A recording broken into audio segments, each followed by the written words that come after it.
I was so Normal is such a fucking annoying character. True. Oh Do my you god. disagree with this? Put in the comments if you're pro Nermal or anti Nermal.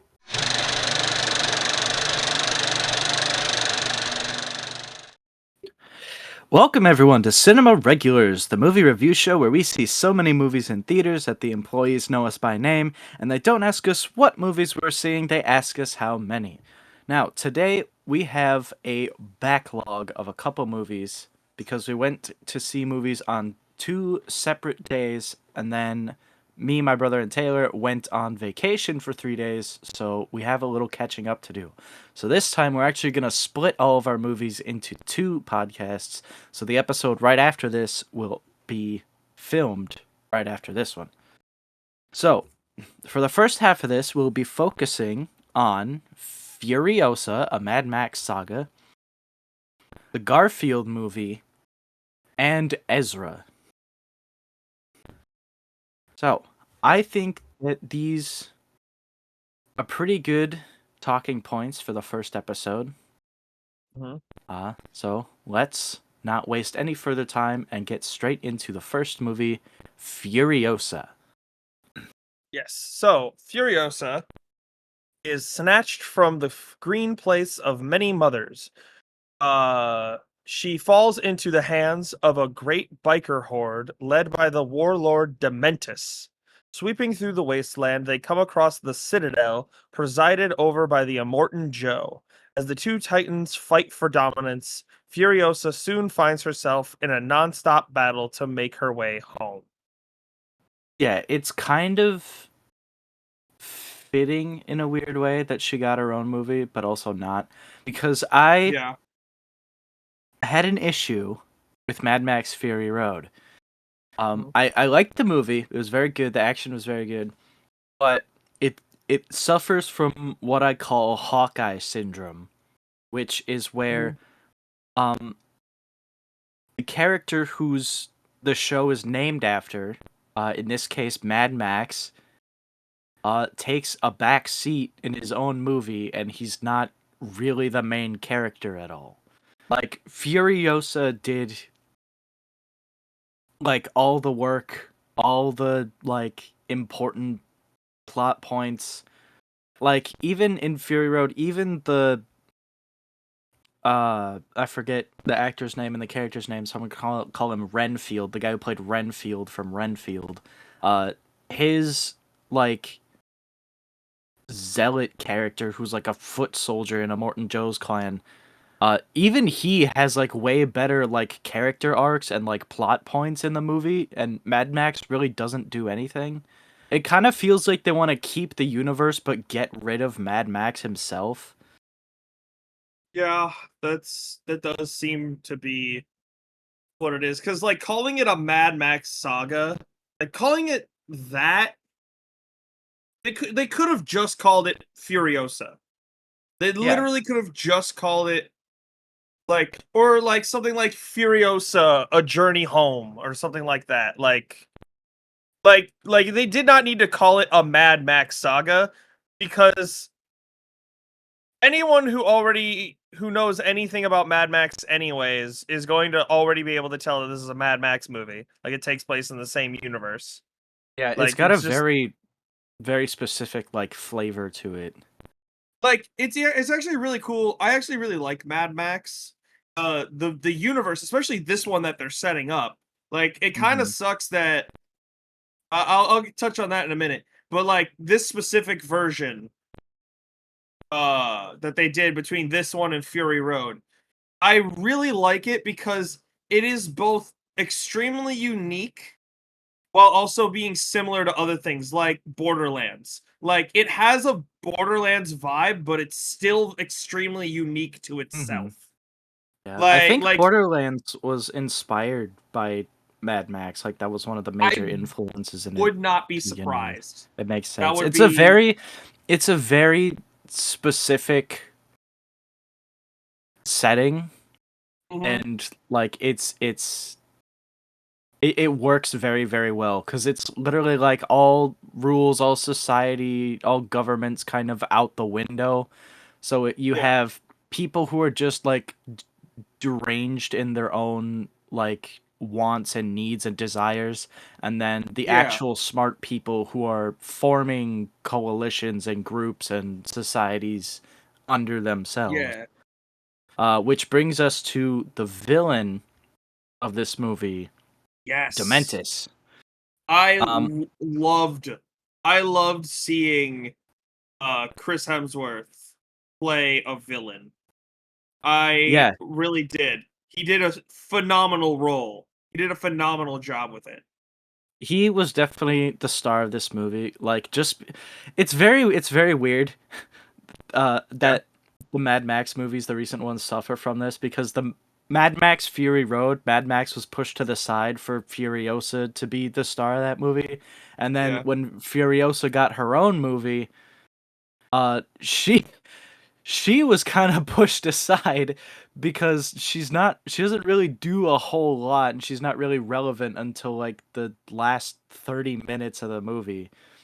And That's really, true. in this movie, the wasteland itself and the conflict between Dementis and Immortan Joe takes up a majority of the plot and storyline. Yeah, it's actually real. And the two, like, the metaphors in between those two are also really cool as well. But before Yeah, we get because further into that, well, hold on, before we get further into that, I do want to bring up one thing about when we're talking about like the setups. One thing I have to say I love a lot about Mad Max is that the the strongholds aspects of it, because that'll lead us into this, because you have Citadel, mhm, Gastown, and the Bullet Farm. Like those are right, really the only three like quote unquote safe places besides the green place in the wasteland. right. Well, And as far as we know, as far as we know, that have been established, but those three are all like, I guess at the start of the movie, I guess you could say that they are all controlled by a Morton Joe. yeah, And then you have But so you have those three, and then Dementis shows up. And like the thing I like with a Morton Joe is it's a cult. That's what yeah, it is. Like he makes it so everyone worships him. He's not an elected official. These people follow him because either fear or like it seems to be more just straight up devotion. Actually, yeah. like Well, that because seems a lot of the time. he promises them Valhalla when they like die for his cause. Yes. So we So have that's a classic of cult manipulation. yes, exactly. So you have that, and then we have Dementis, and I'm gonna let you take this because you were way more interested in this part of it. Yeah, I thought it was really interesting when Dementis first meets up with Immortan Joe, because Dementis makes it very clear and very not so subtle that he kind of represents communism. Yes, he does. I mean, he's In literally red. they yeah, like they literally set off one of their like smoke flares, like the colored flares, like right in front of him, and he turns red. And after that point, he calls himself the Red Immortus, or no, not Immortus. The red Sorry, the Dementis. Red Dementus. Thank you. Um, and like he made it like vocally clear as well that like he's going from like encampment to like little each of these little societies that they put together and saying, "Hey, your leaders don't actually care about you. You're just pawns to them. If you Mhm. kill your leaders and join up to me, we can all share everything and be equal and everything. We'll all have food, we'll all have water. Yeah, We're all going to be together on this." And yeah. but even on this promise, just like communism, even on this promise of we're all going to be equal, he still puts himself at the top. Yes, he does. To the point that when in the movie when he goes and takes over Gastown Yep. and he runs it his way, he runs it into the ground almost immediately. Yeah. Um, Well, it and then seems that way, but I think there's actually like a several year gap between when he takes it over and when things go to well, shit. yeah, when he takes it over, and then next time we see him when we check in on how he's doing, it's not very well. He's like, No, "We it is don't have not. any more gas." Fuck, and then uh, so it's really cool when the two leaders meet up, and you see like cult zealots go up against like communism, Which is and that's really a cool very to take it because is a really cool take because that's interesting sides you that butt heads like that. you don't you also because communism is like a fucking stone's throw away from cult leadership. That's exactly what it is. Like it's a stone's throw away from it. Almost. But almost. Yeah, but my thing that I found super interesting about it is that you don't see those two go up against each other very often, especially in mainstream media.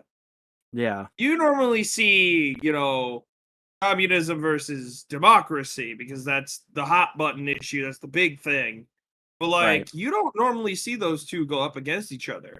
And it was really cool to see those two present. And on top of it, like I I loved because we did watch a couple other people's reviews of this movie, and I Yeah. did want to bring up this point because it makes a lot of sense with it. I can't remember who it was that made it, but Dementis he's cunning. He's very, very Hmm. cunning, and when he has a challenge, he's very good at overcoming it. And part of the reason why his stuff, like, why he kind of lost everything is because he got, I don't want to say he got bored, but like in a time of quote unquote peace, he doesn't really have to do any of that. He doesn't have to scheme. He doesn't have to do anything. He just has to run things, just keep things Hmm. on track. Yeah, And because he made a deal with a Morton Joe, and he's like, "Fine, you yeah, run Gas Town, and then we'll be fine." And then he was like, "Right," and then he ran Gas Town for a little while, and then it went bad, and then he just went straight back to, "All right, now let's go take over the bullet farm because yeah, let's this go to one's not war working. Let's go because to that's his war." thing. Yeah. Yeah, and that's a really cool thing. And also, I again really think Chris Hemsworth just was the perfect person to pick for this. Like he Oh, enjoyed definitely. the hell out of this. I loved all the little details about him as a villain, not just Chris Hemsworth, like Dementis. I mean, because Yeah. like Chris Hemsworth delivered it like the opening introduction that well not necessarily the opening introduction, but like the first introduction we get of Dementis is that he's being extremely kind to Furiosa and like all this stuff, and then he switches so fast when he like crucifies her mother Yeah. in front of her and makes her watch. And then like the very next scene we get, they took over another like group and he split them all into groups. He's like, "We've got 5 bikes, 5 free bikes, and there's only like quick math, like 25 of you." So Yeah. or like 20 of you, I think it was. So there was like 4 in each group. And then he's like, "Which one of you is going to be tough enough to join our group?" And he makes them fucking fight to the death over it. And oh, I forgot to mention the most fucked up part is that they chained their leader, like that group's leader, to in the middle between all 5 bikes. And they had to fight to get on the bikes, and then he forces them to draw and quarter their old leader. That Hmm. is so fucking brutal and such a good introduction to a villain. Like you got both of those in quick succession. And I really wish a lot of this movie wasn't them at peace, because I would have loved to have seen more fucked up shit like that. It's true. Like, it would have been kind of cool. Are we gonna get a Dementis movie next? Origin of Dementis? No, no, absolutely not. We're I not. I hope not. honestly, I But think the next movie needs to be Mad Max 2, and I think they need to fix all the fucking nothing that they did in Fury Road. Like, I think yeah, this is a that's good fair. like sidestep spin-off to get more Furiosa story before jumping back into Mad Max. They need to focus solely on Mad Max because the universe is good, but they don't have anyone to, Latch onto direct it. through it. They don't have a main character to follow as they're going Yeah. through of it. They just have a good universe. And it seems like every time that they do this, they always like get sidetracked away from their own main character. Like Mhm. Anya Taylor-Joy, she did a pretty good job She did a great job. acting in the movie, but like she Mhm. doesn't have a whole lot of lines, and she's She literally doesn't. silent through like half the movie, like the middle half of the movie. She's completely silent with no lines. Um, Honestly, the one of my gripes with the movie, because by the way, this movie was good. I will say that. Like, I yeah, enjoyed watching this movie. But like, it was kind of unimpactful.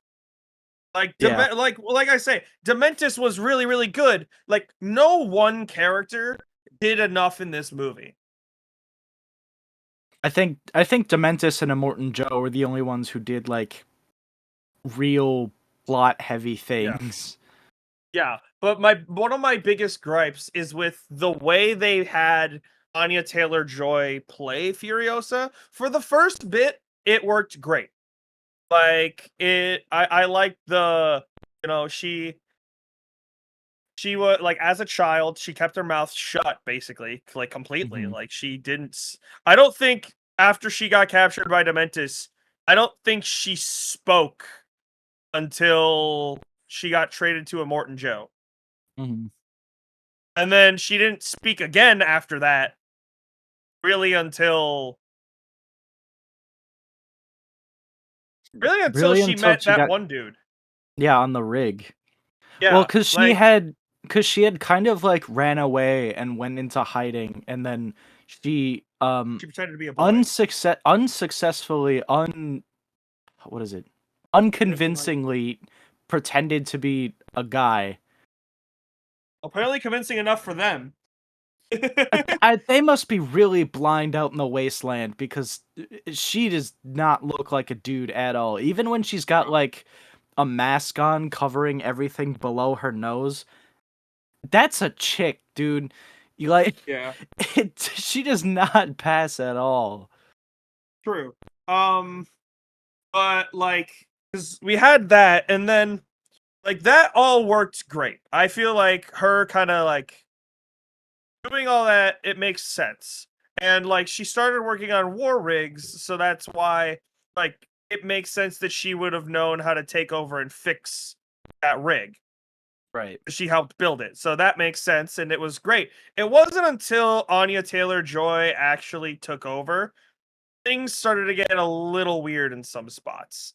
Mainly Yeah. because the way they want Furiosa played is that she's a badass. She doesn't fucking feel anything. She has a solid, dedicated goal to try and get home, and she is going to work towards that as long as she can. I believe the Uh-huh. only reason, like, it actually makes sense now that the only reason she stayed with Immortan Joe as long as she did, because the plot, we'll get more into this later, like canonically there's like 15 to 20 years between Furiosa and Fury Road.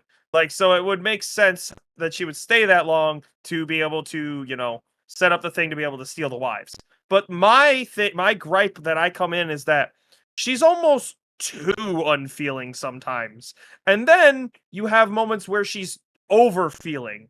Like she's this cold, calculated person. And like she's hanging from that fucking vehicle, like from her twisted up fucking arm, and Mhm. you don't even she doesn't even cry. There's no sign of real pain in her. Like, I'm sorry, She you'd be in blinding pain. she cut her own arm off with tools She unspecified. she assumedly ripped her arm off. That's what I got, because I don't the tire right. fucked her arm up. I guess so. She just kind of like broke But it still, or twisted what it the or broke it upside. and then stumbled through this Completely sandy ass silently, wasteland. completely Yeah, silently. Dementis was and on the same vehicle. yeah, that's my thing and they're being surrounded by bikes the whole they're literally running in circles around her for hours. How the fuck did she escape? How did no one see this shit? I That made zero unclear, sense. But unclear. I have no so idea. that's an example of her unfeeling too much. My problem comes in when she actually later, because she makes it back to the Citadel and all that, and she Mhm. makes her arm, which I actually found that cool. That she makes her own arm, that was cool. But once she captures Dementis, actually gets him on her own, and kind of takes him out into the desert or whatever, she gets irrational really quickly. She points a gun in the dude's face and is like, I want them back. I want my childhood and my mom and all this stuff. I want them back. Give them back. And I'm like, no, he can't. That dialogue doesn't, I get it. I guess she's trying to explain herself to him. Yeah. But it doesn't make sense from the cold, calculating person that you have spent this whole movie building up to, you know? Yeah. It didn't really make sense in that regard. Uh and then it ends up then we get to what she That she actually ends up doing with Dementis. Dementis. And this is where we get to both of our gripe with the movie. And that's the fact that the end of this movie, the last scene of this movie, directly leads into Fury Road. And the only thing you get to suggest that 15 to 20-year jump in between where she's done and there is that what she does to Dementis is she takes the seed that her mom gave her when before she died, and Yeah. she plants it in his body basically and makes His it nuts grow out of him, out of his and crotch. it feeds off of him, and the only indication we get that that much time has passed is the tree growing solely because they still use Anya Taylor-Joy at the end of this movie. She doesn't look like she changed. I get that Charlize Theron is probably 50 or 60 now. I get that she's probably old. Well, Yeah. not really. I don't want to say old, but she probably looks more old than she did in Fury Road. That you couldn't get her, or that, or she just didn't want to be in the movie. You still could have aged her up a bit or something. Instead of just using Anya Taylor-Joy again, because that just makes it seem like immediately after this movie ended, it started Fury Road, which Mhm. is again true, but the small amount of time it takes between one point to the next is so glossed over so quickly that it's almost laughable to believe that kind of thing, you know? Yeah. Well, because my thing is it could have solved the confusion with a simple 13 years later Yes. as the thing's growing, but then they're still using Anya Taylor-Joy as Furiosa. So it's did she not Yeah. age at all during that 15 years? And then if that's supposed to be the same person, why is why did she look drastically different and older in the next movie? Yeah, exactly. like Again, it's I the I feel problem of like prequels as I well. feel like they could have solved it like without any issue if they did 15 years later text on screen because they cut this up into chapters for some reason, and I couldn't Yeah, tell you that any was of the chapters another. because they were irrelevant. So they They had were. text thrown up on screen so it wouldn't mess with like the vibe of the movie or like their format or anything. So that would have been fine. And then just show her because she's just like a bald lady at this point. So just have any short-haired woman and then just only show her from the back. Because that's Yeah. really all she did was that they had front shots of her when they didn't really need it. They could have just had her like going to get the wives and then going into the truck, and then you didn't need her face for either of those shots. No. But they did, and it was her, and she looked It was exactly the weird. same.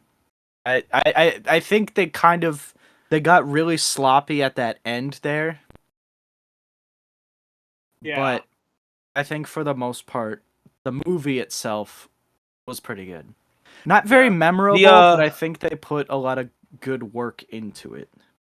Yeah, that I will say, yeah. It actually seemed like they did pretty good.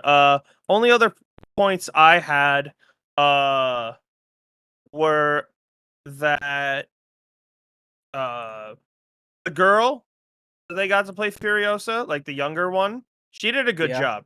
She did a really good. I mean, granted, a lot of what she did was just stand there, but I bite think people.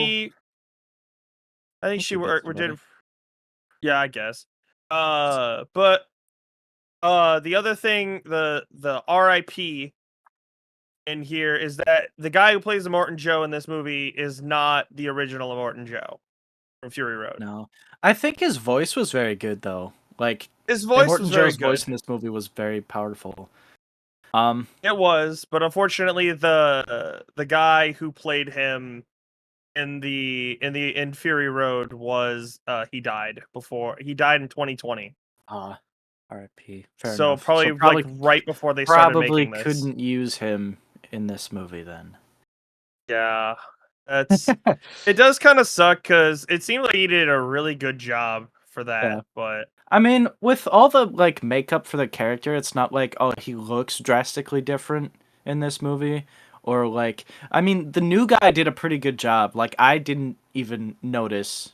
So he kind of like held he he carried the torch of Immortan Joe pretty equally to the last one. yeah, I think he did a very good job. Still, shout out to Chris Hemsworth though, just because he fucking killed it. He was definitely the Yeah, VIP of this movie. he was. Anyway, I do you have anything else, or do we want to move on to the rankings? Well, we can go on to the rankings. All right, I'm gonna kick us off. I'm giving this movie a 7 out of 10. I enjoyed it. I didn't think it was whoa amazing, but like it was still fun to watch. I had a decent time. Like this was, I thoroughly enjoyed myself watching this. Good. I am also going to give this movie a 7. And I think I can sum it up best as in the trailer and in the movie, Dementis looks up at Furiosa and he says, "Do you have it in you to make it epic?" Mhm. And I think no. Yeah. Everything, the action was great. Uh, the story was okay. Like, the best parts of it were the villains and the operations of the wasteland itself. Like that was the Yeah. most coolest and interesting parts of the movie. The It was politics of the wasteland everything. was really It cool. was yeah, exactly. Politics of the wasteland. Everything happening outside of Furiosa was interesting. And everything about her and her thing particularly I didn't really care about or wasn't really impressed all that much with. But Yeah. I think on the surface, as it is, it's a pretty good movie. Yeah. All right. So with that being done, let us move into the Garfield movie. Uh, After an unexpected reunion with his long lost father, the street cat Vic, Garfield is forced to leave his very comfortable life with Harold behind. Who the Together with fuck is Vic Harold? and Odie, he plans a crazy robbery. Who the fuck is Harold? What? This is the right. Yeah, I have the right I'm looking movie. at. Hang What on, the hang fuck? on. What the fuck? I have the right movie. I'm on Google. It says Harold. Who the Who the fuck is fuck is? Harold? They didn't even spell Harold right. Who the fuck is Harold? Okay, already an L. It's John. He lives his very comfortable life with John behind. Oh, Who the John fuck is is short Harold? for Harold. Ah, right. I see how you can get that. Yeah, absolutely. What the hell? Okay. Anyway, okay. Uh, so that's a pretty decent one. Uh, Oh my god! what? Do you know who plays John? Yeah, it's Renfield. It's Redfield. I didn't know Yeah, you that. didn't know that? You didn't know that? No, I didn't look at the Yeah. cast of this shit. I just could tell from the voice. I've never cared about his voice. I always look at his stupid Renfield face. That's kind of Yeah. mean. But no, this was so anyway, so this was this was a fun movie. This was a fun movie. Yeah, Sorry for the stuttering there, but this was a fun movie. The one thing that still on the synopsis, this is the first time that I'm realizing his name was Vic they because said for it the like whole 100 times. yeah, but I kept hearing like Vic. Like his name was Victor for some reason, and I was like, "All right, cool." Like I No, what? understood that I was probably hearing it wrong, but like I don't Yeah, know, it just sounded weird to me. I don't know. But like it's one of you those moments deaf? where I got well no, it's just I this is the first time I got the confirmation that his name was actually Vic. Why would it be fake, I don't know. It's just guys? what I thought. For the low price of $1 a month, you too can help put an end to criminally deaf Isaacs. We are asking for your support and your Call the loving number on the hearts screen. to reach into your wallet, and we're gonna need your credit card number, the expiration month and year, and the funny little numbers on the bag. Call the number on the screen. Oh, that's funny. Anyway, moving on. So well, let's just tackle the issue that everyone is gonna bring up about this movie. Chris Pratt as Garfield was not bad. I got Yeah, I used didn't to it. hate it. I I got used to it think very quickly. I think Renfield as John was way worse. Yeah, It's I like didn't like John. half the time it was normal, and then half the time it just didn't sound right. I personally, I think it should have been Charlie Day. It should have Chris been. Pratt and Charlie Day Charlie would have been Day great. they already proved that they work good together in the Mario movie. Plus, Charlie Day's got that kind of like that like that weirdo kind of awkward Yeah. guy voice. I think he would have been a better John Arbuckle, maybe. Yeah. I could yeah, that would have been a much better option for that. Uh so I did look into because this is one of those movies where the Sure is. cast of the movie is like they just put as many names in this movie as they could. That's what they did. But I think that's half true.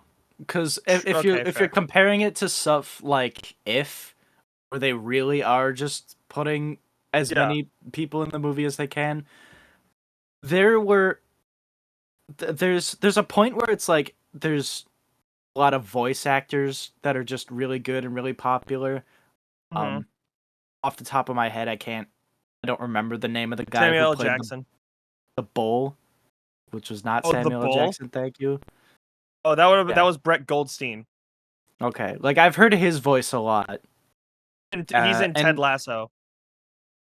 That's his big thing. well, it wasn't from that. I'll let you Yeah, okay. know. Fair enough. Um, but like Samuel L. Jackson, he does like a lot of voice acting roles, and Yeah. he's just like in a lot of stuff.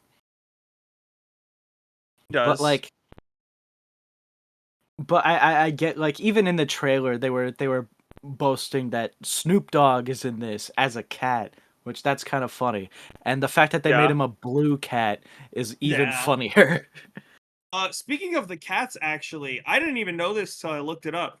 One of the cats in that Yeah. gang, is a character from a movie, is a guy from a movie that we saw earlier this year.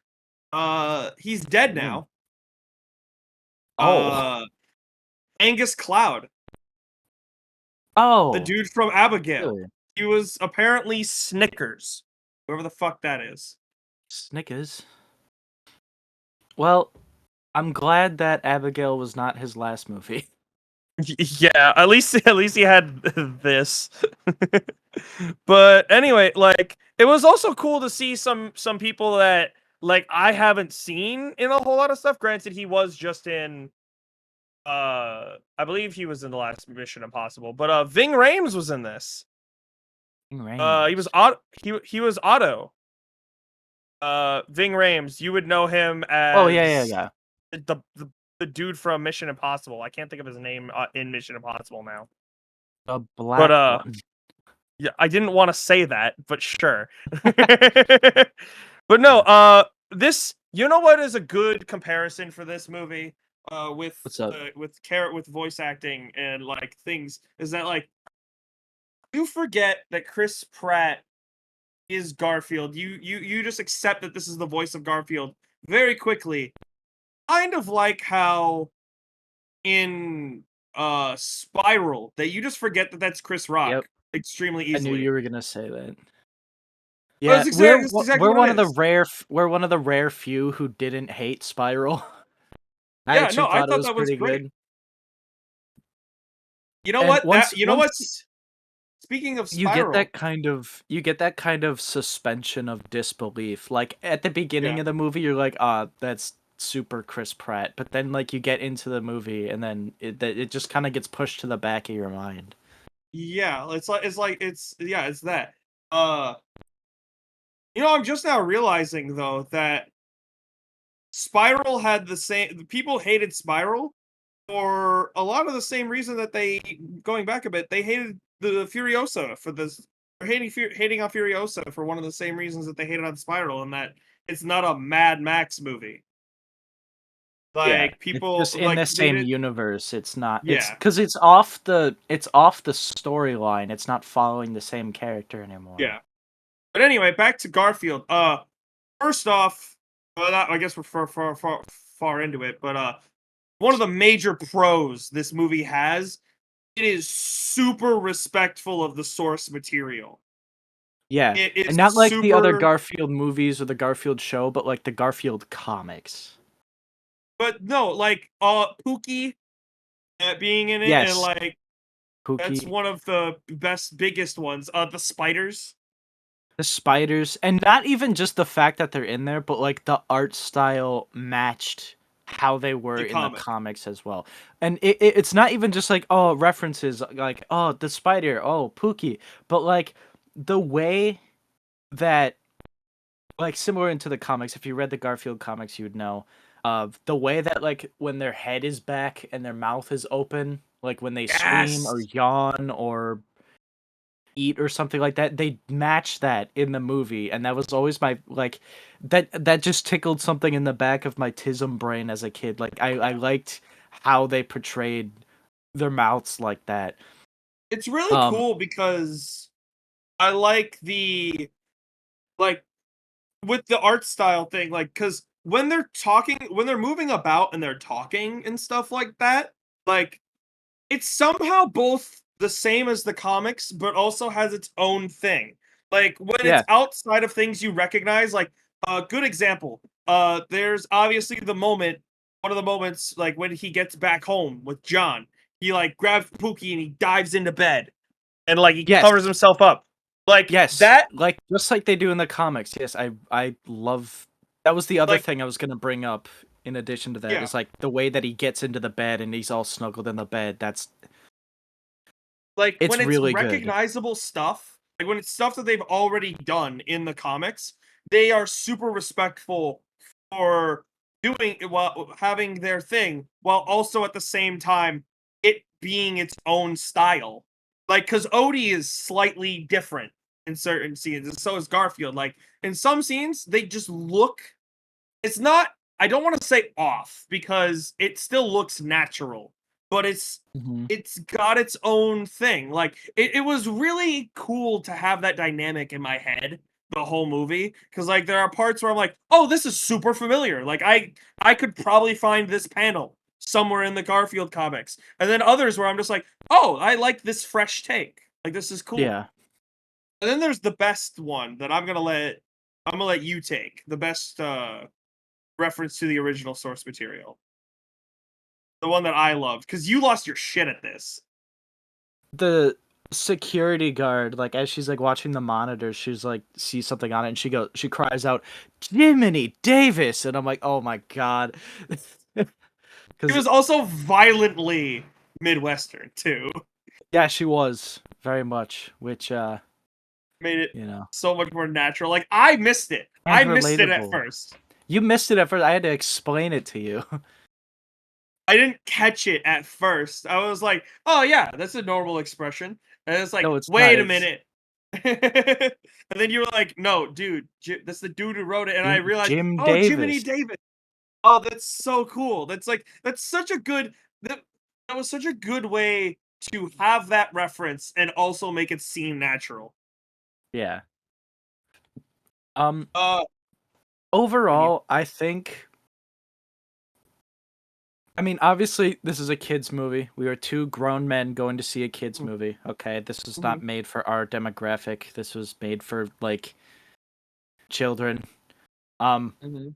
but being the times that we live in today, they don't always make children's content appropriate for children. So, but Yeah, this is just like if I'm starting to see this migration. trend and migration, this trend come back of They're just gonna making make entertaining movies first for kids. making entertaining movies for kids, but also making entertaining movies for families. Like I Yes. as an adult, I was not annoyed with this. Like Oh, movies like Trolls and Minions and like those kind of things that like literally only exist to put music and colors and silly ha-has for little kids to yeah, literally iPad kid entertainment.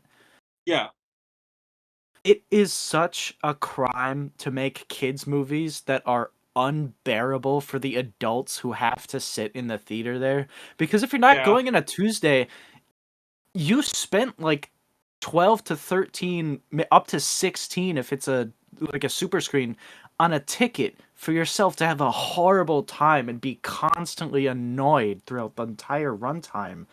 But Exactly. Garfield was like kind of enjoyable.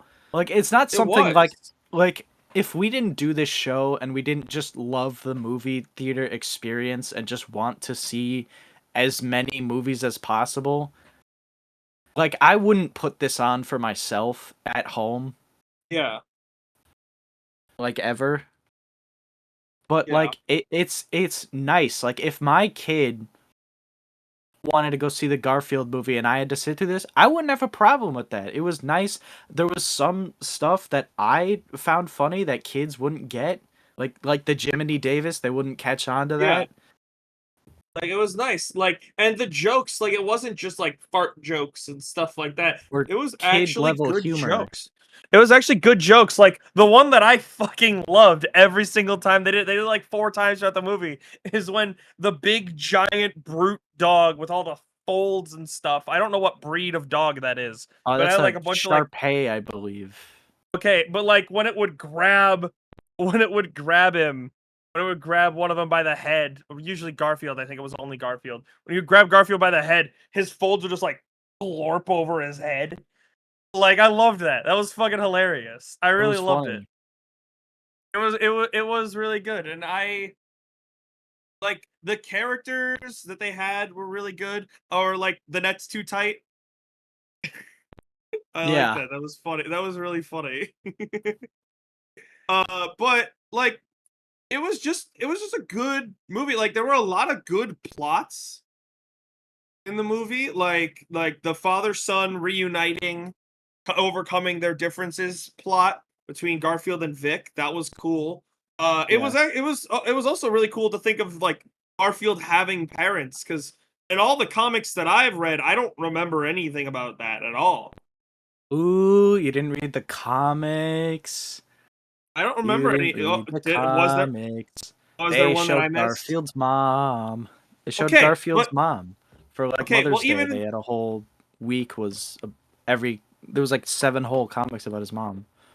even in that same realm, we never really saw Garfield's dad. The thing that I am happy this movie did, that I would have been very angry if it sorry, that it didn't do, that I would have been very angry if it did, was put Nermal in a majority of the movie. I'm He really showed happy up he at was the just a end only to cameo. get like punched in the face or something or like pushed out of Like, the way. I was so Nermal is such a fucking annoying character. True. Oh Do my you god. disagree with this? Put in the comments if you're pro Nermal or anti Nermal. Pro Nermal and anti Nermal. We'll see if we can. I don't know. If you're able to put a poll in the comments or not? No, I don't know Oh, if we're able to, get anyone to comment. fair enough. We don't. We Let's don't worry really have a about lot of people comments. watching this first. Let's try to get the views up before we start doing polls in the comment. Fair enough. But no. This was a great father son story. It was. It was. I mean, it was a trope that we've seen time and time again. It was really cool just putting it in a Garfield movie. Like it was a nice refreshing change of or like, I don't want to say a refreshing change of pace because it's the same story, but it's just a Garfield skin on it. But it made it enjoyable. Like I'm glad they didn't just make a movie that was. They somehow made a movie about Garfield that wasn't egregiously Garfield, if that makes sense.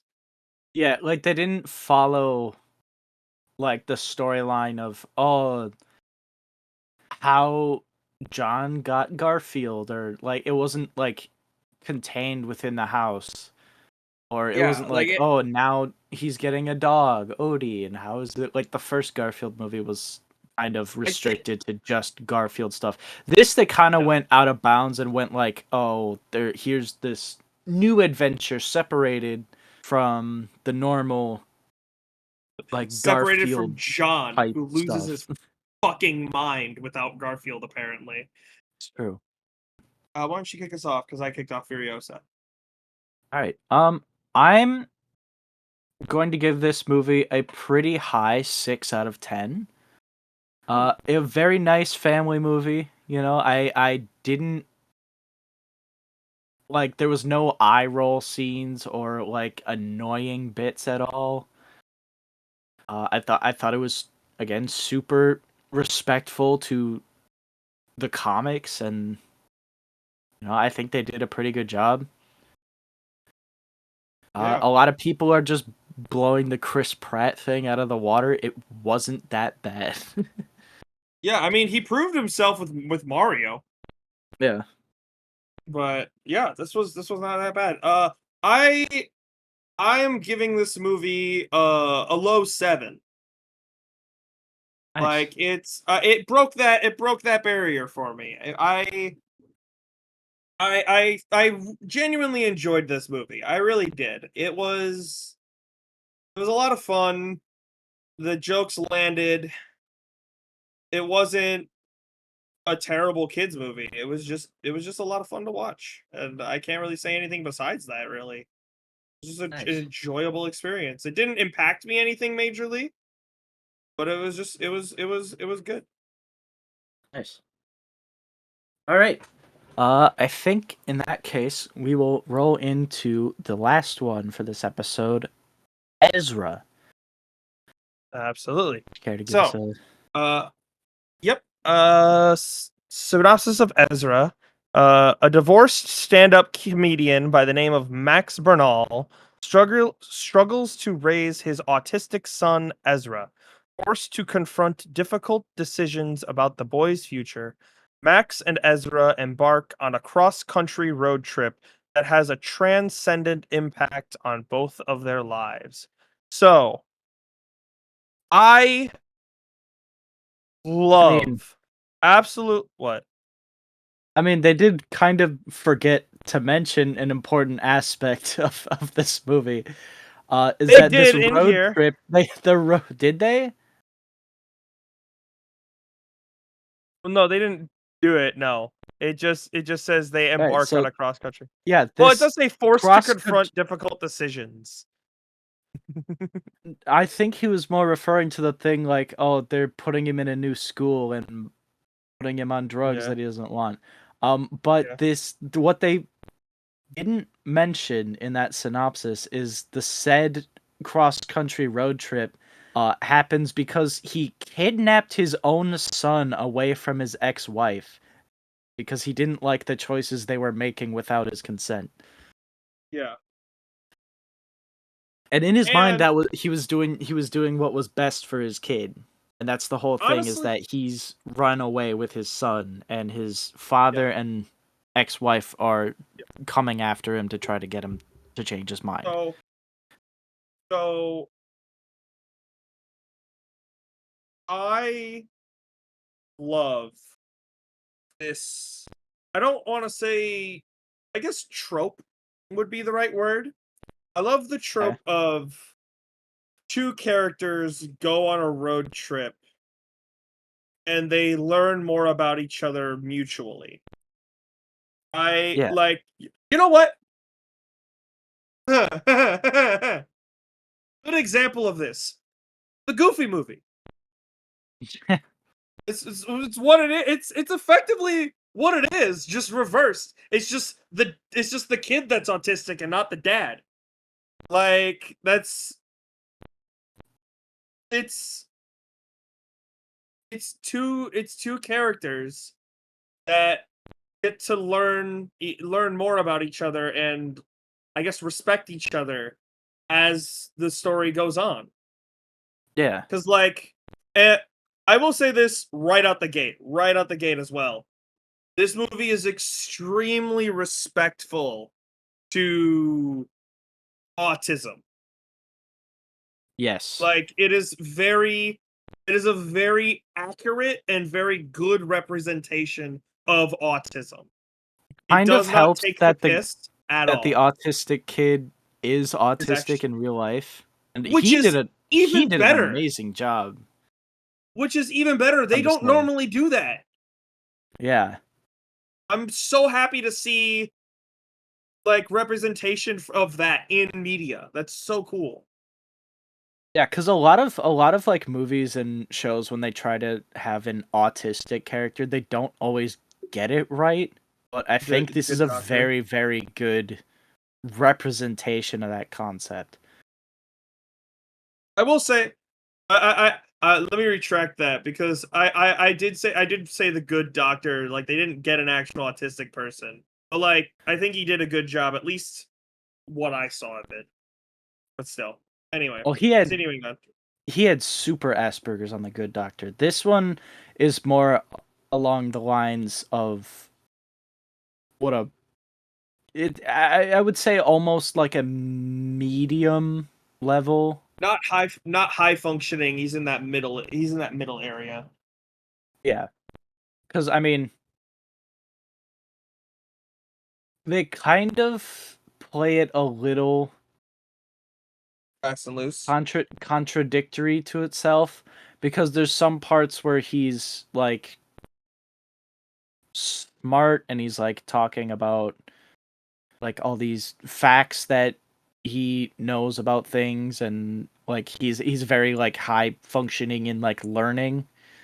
Mhm. But also they also have a scene where he's not able to turn the water off when it's too hot. Like he just sat in the bathtub and boiling water Mhm. or scalding hot water, and he didn't have the self capabilities of turning the water down.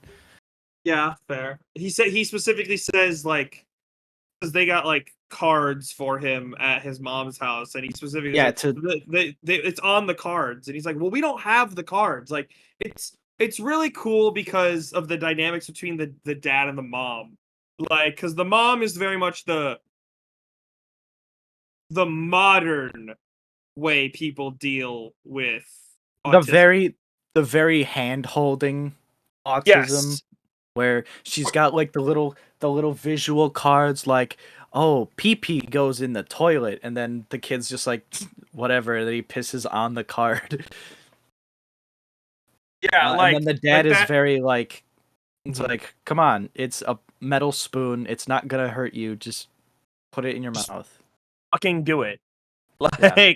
Like he wants his son to have a normal life, which this is this is the second time in a year where this year where I have seen a movie where I relate heavily, like, cuz okay, when I say relate heavily to the character, it's yeah, cuz I don't have an autistic son, but I have thought about it, like the thought of one day I have a kid is different. Isaac. Like, I would want them to grow up normal. And Isaac, like I can feel that with the dad. Like Isaac, he you just are the wants autistic son. okay, but so it makes my concerns even more valid Yeah. because like there's that part in the movie where they talk about like they even say the thing where it's like he got it from you kind of thing. Like Right. they literally say that in I the movie, and it's I would just want my kid to have a normal life, no matter I who they are. think I think the most powerful line in this movie is that when the dad says autism comes from the Greek word or Roman word or Latin word or whatever, for in your own world. And he says, I don't want Yes, him to be in his own world. And he starts tearing up. He says, I want him to be in this world. that is one of the best lines because that exactly sums it up. Because I it's such a cool like watching him grow Yeah. over the course of the movie, both the dad and the son, because the dad is learning to be a bit more soft towards his son, Yeah. and at To the be same more time, sensitive to his needs. same thing with his dad as well, like the main character, Yeah. like his dad, dad learns to kind of accept like all that, and one of the coolest scenes besides that one where he's talking about I don't want him to be in his own world, I want him to be in my world, is when they get because the whole reason we forgot to mention the other reason for this cross country trip, because originally he was just going to take him to his buddy's house in Michigan, but then he booked Jimmy Kimmel because he's a comedian. I think I said that actually. Yeah. But he Yeah. booked Jimmy Kimmel. So he has to get to LA. So they drive to LA. That's where they're heading. All the while, like, and like the coolest scene is right at the end when he's getting arrested, which we'll touch on in a minute, why like on that part of it. And like That's some bullshit. he's freaking out, and like Ezra runs to him and he's like comforting him, and you can see the dad having a moment, and it's like, oh, like he did get it from like because he's having that kind of panic that like They're that kind of panic because they're trying to take his son away and arrest him. well yes, but he's like it's I don't want to say that they I confirm that the dad is autistic, but like it's it's one of those things where it's like he's having that kind of that that kind I'm of gonna panic stop you attack. right there. Okay, I'm gonna even stop if you right there. not, He was not even having if an not, whatever. autistic meltdown. He It was wasn't an being autistic meltdown. arrested. I get that, but he's freaking out and all this stuff, and his son is telling him like pass the ball to me, like Right. he's That's not on the autistic part. That's like the hey, like okay, fine. that's like the But anyway, father son bit. it's still a nice bit, like because Yeah. Ezra doesn't like the whole personal touch thing, and he goes up and he hugs his dad, and he's like, it's okay, like give the ball to me.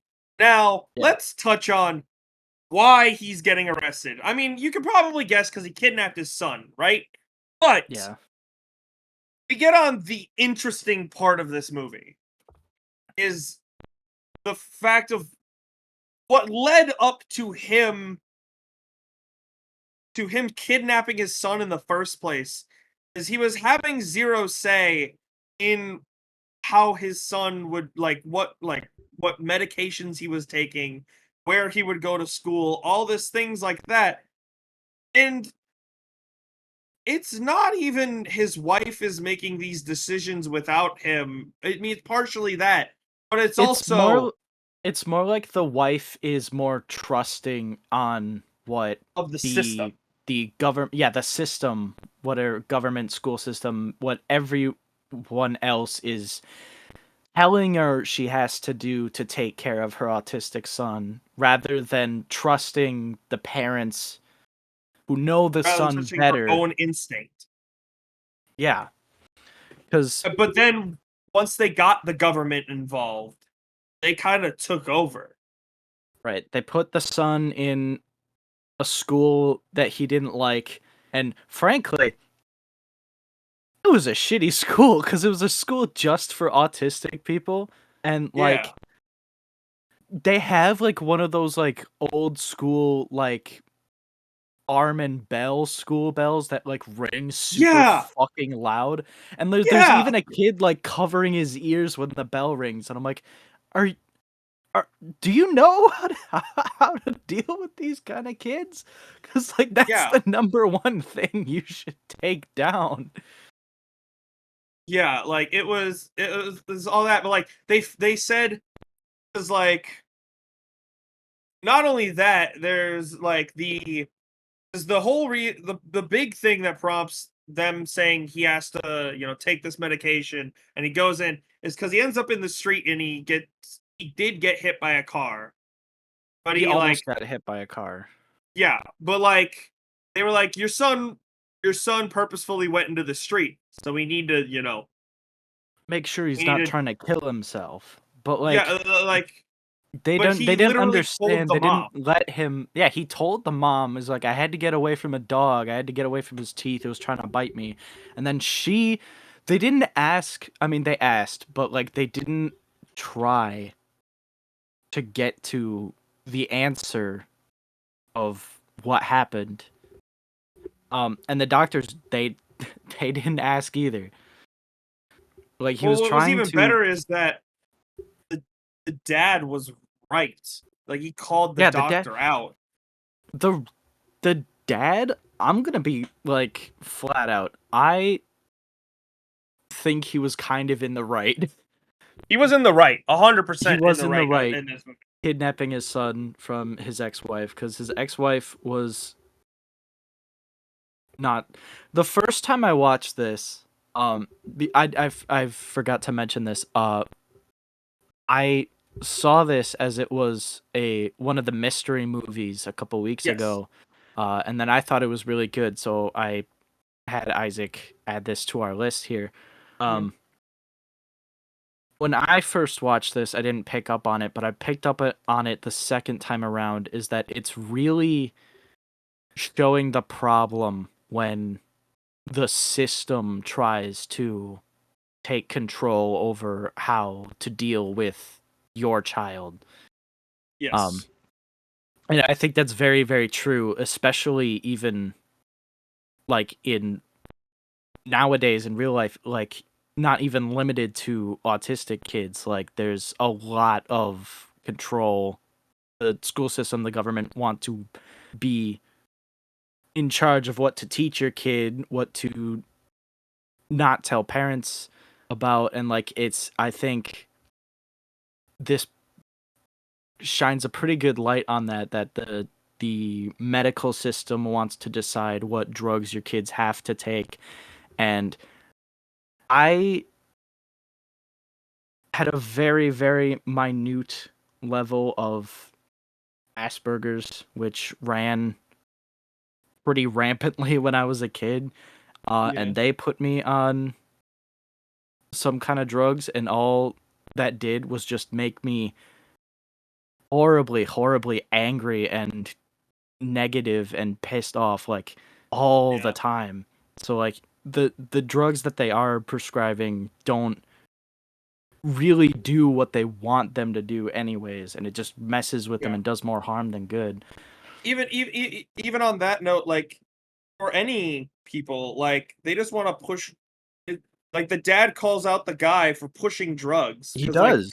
he literally has a box of the fucking like a thing, a whole set, like a basket full of the fucking drug he's telling his son that they telling them that we're forcing your son to take for Because this. it's Like he because it was legally literally has to because of this. just put on them by the pharmaceutical companies. Like, they just bought all these drugs off of them, Like so by they're that trying to. same like that same vein of what you went through kind of thing. Like my mom I was put on I was massively ADHD. Still am massively ADHD. But like You know. I was on medications for most of my life. All they ever did was make me tired.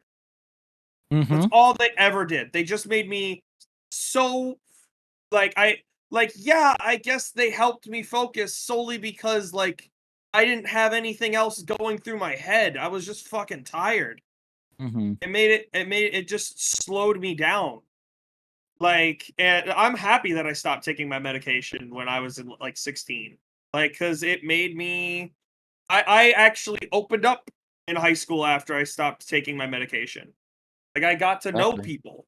Like I got to make friends. I started to take more things like that. Like I wish I had stopped taking my meds years earlier because I would have maybe had more friends from because believe it or not, me and Kellan did not go to high school together or anything. We only shared what, 2 grades together? And we lived across Yeah. the street from each other. And that's about it. That's all we really had. Like I probably would have had more friends in my other schools if I would have stopped taking medication. And that's the dad's point in this movie as well. Is that like he doesn't want him to take medication that'll keep him in his thing because that's all my medication did. It just kept me Mm-hmm. to myself. It made me tired and made me just it kept me locked inside myself rather than, noticing things around me. And Yeah. that's what he wants. That's And it also like it changes, like, your personality as well. Like, it's like yes. you're not you anymore. You wouldn't express yourself the way that you would normally under that. Like, It's cool. I'm not an angry person at all, but I No. got super, like, aggressive under those drugs, and you Yeah. are super ADHD all the time, but that's just how you are, and you just got, like, Yeah. sluggish and, like, didn't talk to anybody, which is the absolute opposite. Yeah. I can't shut you up, even to strangers. Exactly. Yeah. Like the those things change people. And I love how we've gone on a complete rant from the movie. Well, it's Like but because the movie it's brings up a lot of good points that, like, it matter does. to real life. We can both heavily relate to this. We should absolutely get Alex to watch this movie. It's true. We need to get him to watch this because this will be. I would love to hear his take on it. Uh, Let me go through my Rolodex of autism and call all the freaks I know. but anyway, it's this movie did a very good job of representing this.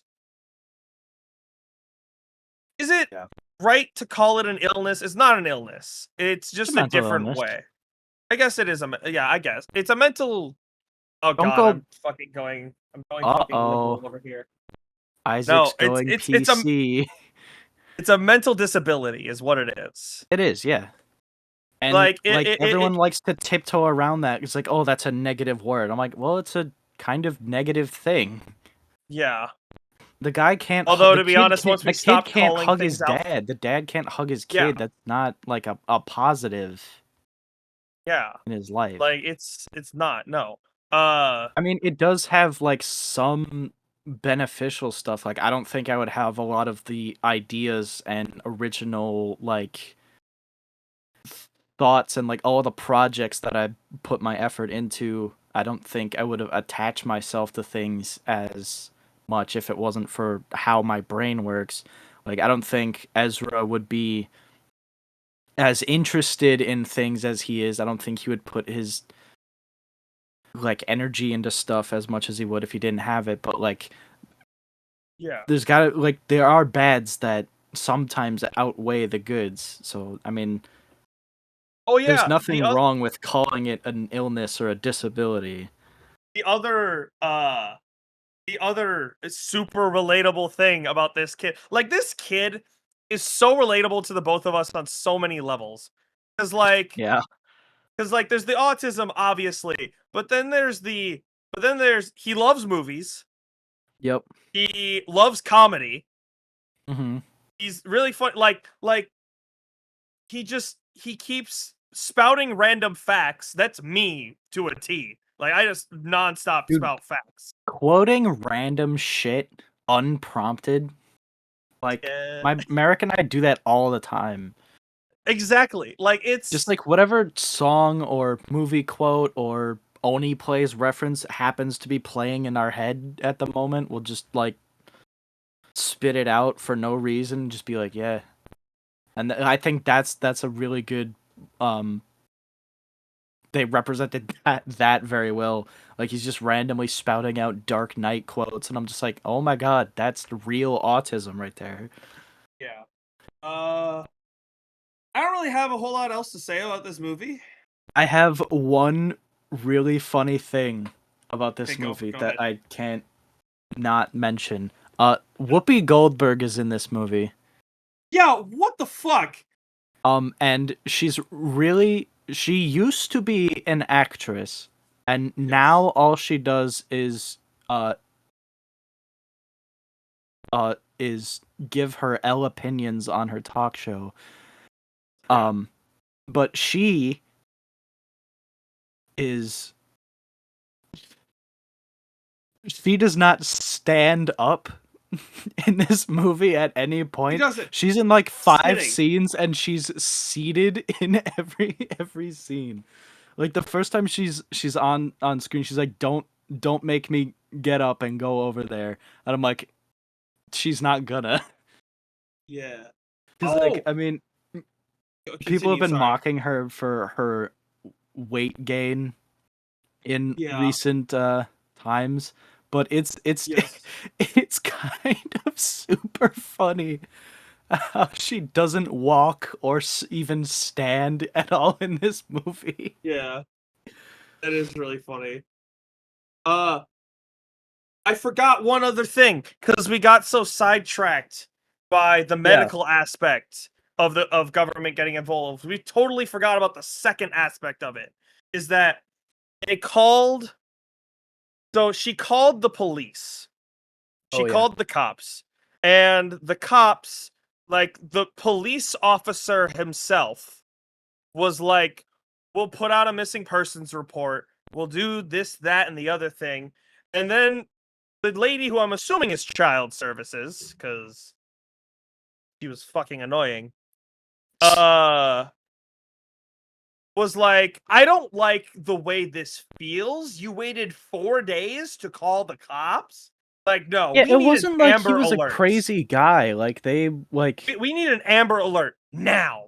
Like, I don't like the way this feels. And it's like, the cop is actively saying, like, no, like, let's start with a missing persons. They're like, no, we need an Amber Alert. We need a nationwide search, which, by the way, yeah. first off, Amber Alert normally isn't countrywide. It Yeah, I'm normally pretty isn't. sure it's local, I I'm believe. fairly certain it takes stages. Like Yeah. it's normally within the immediate area. Granted, I guess you could argue that since it was 4 days, they put it nationwide because you can get from one side of the Anywhere. country to the other in 4 days. You It's can do true. that. So, Um, like, that I will concede that. But, like, even then, when they catch the guy, the mom is literally saying, "I'm the one who called you guys. I I don't want to press charges anymore. Like I'm the mom. This is his father. Like we're the ones who called you. We don't want anything like it was a big misunderstanding. Like just we don't want to press charges. They still it arrested the wasn't man. even. He didn't like kidnap his son maliciously, and he was still in contact with his wife and his father the whole time. Like Not he the was whole still time, but calling like them. intermittently. Well, right. It wasn't like he wasn't like he didn't turn his phone off or throw his phone away or make sure they couldn't track him or anything. Like he was calling them throughout the movie. He was Yeah. saying, "Oh, this is where we are." Yeah. It Like wasn't like I'm taking him and you're never gonna see him again. He's just like, "Hey, I felt I need to step in and do something a little rash, but don't worry, yeah. he's not in danger. I'm not in danger. Don't." It's just like I just think this is what like it was very like calm. It wasn't like he was gonna hurt him or take him away forever or Yeah. anything. And like the ex-wife was just like concerned For was her just son. like concerned for her son and for her ex-husband. Like she just wanted them back and to talk it out or to follow Yeah. him and get to him or anything. It wasn't like he took my son, throw him in jail, get him away from his father, he's crazy or anything. Like they kind of had it handled.